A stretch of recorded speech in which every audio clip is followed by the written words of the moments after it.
ورحمۃ اللہ وبرکاتہ۔ آج میں آپ کو بتاؤں گی کہ قربانی کن جانوروں کی جائز ہے۔ بکری، بکرا، مینڈا، بھیڑ، دمبا، گائے، بھینس، بھینسا، اونٹ اور اونٹنی کی قربانی درست ہے۔ ان کے علاوہ کسی اور جانور کی قربانی درست نہیں ہے۔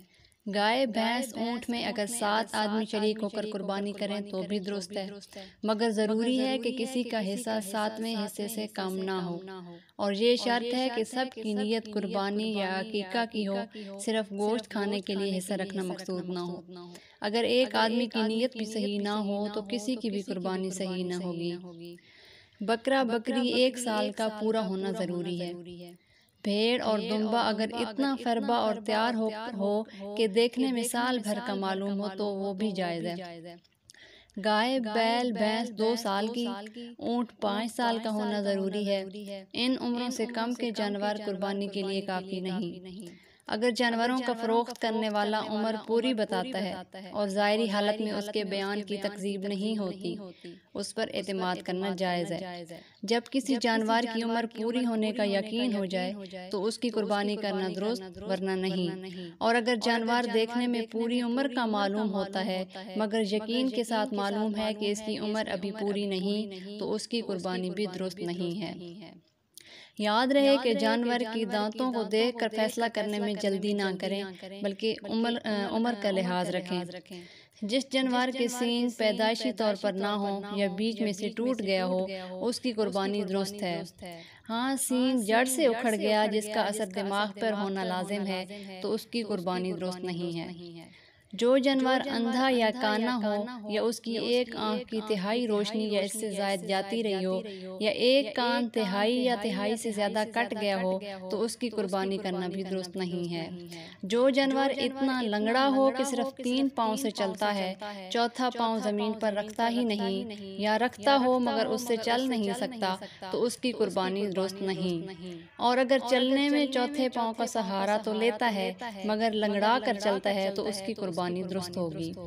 اگر جانور اتنا دبلا ہو کہ اس کی ہڈیوں میں گودا تک نہ رہا ہو تو اس کی قربانی درست نہیں ہے۔ اگر ایسا دبلا نہ ہو تو قربانی درست ہے۔ جانور جتنا موٹا فربا ہو اسی قدر قربانی اچھی ہے۔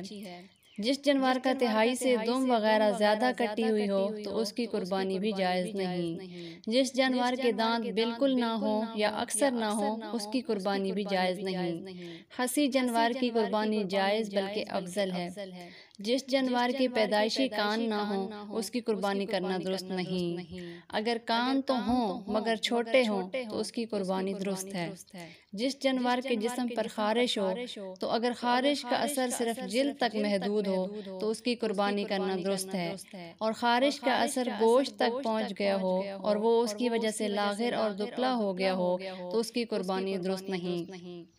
اونٹ، گائے اور بھینس کا اگر ایک تھن خشک ہوا ہو تو اس کی قربانی تو جائز ہے، لیکن اگر 2 تھن خشک ہو جائیں یا کٹ جائیں تو پھر قربانی جائز نہیں ہوگی۔